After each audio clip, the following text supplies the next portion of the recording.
যদি আপনি আধুনিক পারমাণবিক অস্ত্রকে ভয়ঙ্কর মনে করেন, তাহলে জার বোমা সেই ভয়কে এক নতুন স্তরে নিয়ে যায়। 1961 সালে সোভিয়েত ইউনিয়ন এই দানব বোমাটি পরীক্ষা চালায়, যার শক্তি ছিল 50 মেগাটন। হিরোশিমায় ফেলা বোমার থেকে 3800 গুণ বেশি শক্তিশালী। বিস্ফোরণের 5 মাইল চওড়া একটি অগ্নিগোলক তৈরি হয়, যা পথে যা কিছু ছিল সবকিছুকে বাষ্পীভূত করে দেয়। এক শক ওয়েভ বা আঘাতের তরঙ্গ পৃথিবীকে 3 বার ঘুরে আসে, 560 মাইল দূরের জানালাও ভেঙে ফেলে।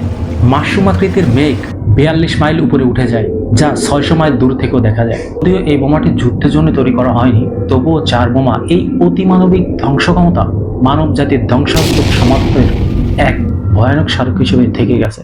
যদি কখনো জার বোমা নিউ ইয়র্ক সিটিতে ফেলা হতো, তাহলে একটি বিশেষ প্যারাশুট খুলে যেত, যাতে বোমাটি ধীরে পড়ে এবং বোমারু বিমানটি নিরাপদে পালিয়ে যেতে পারে। যখন এটি ভূমি থেকে 4 কিলোমিটার উচ্চতায় পৌঁছাতো, তখন এর ভিতরে থাকা সেন্সরগুলো উচ্চতা শনাক্ত করত এবং এর ভিতরে যে ডিটেক্টর আছে এগুলোতে সিগন্যাল পাঠাতো। কয়েক সেকেন্ডের মধ্যেই বোমাটি এক প্রচণ্ড তাপের বিস্ফোরণ ঘটে, যা সূর্য পৃষ্ঠের থেকেও বেশি গরম। এবং যখন এটি বিস্ফোরিত হতো, তখন নিউ ইয়র্ক সিটির প্রায় সবকিছু ধ্বংস হয়ে যেত।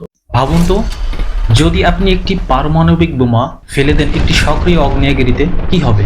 সোজা উত্তর, বোমাটি বিস্ফোরণের আগেই গলে যেতে পারে। কিন্তু যদি বোমাটি সরাসরি ম্যাগমা চেম্বারে পৌঁছে যায় আর সঠিক সময়ে বিস্ফোরণ ঘটে, তাহলে কি হবে? তীব্র বিস্ফোরণে লাভা বাষ্পে পরিণত হবে, আর এই অতিরিক্ত গরম গ্যাস হঠাৎ প্রসারিত হয়ে সৃষ্টি করবে একটি বিশাল চাপের ঢেউ।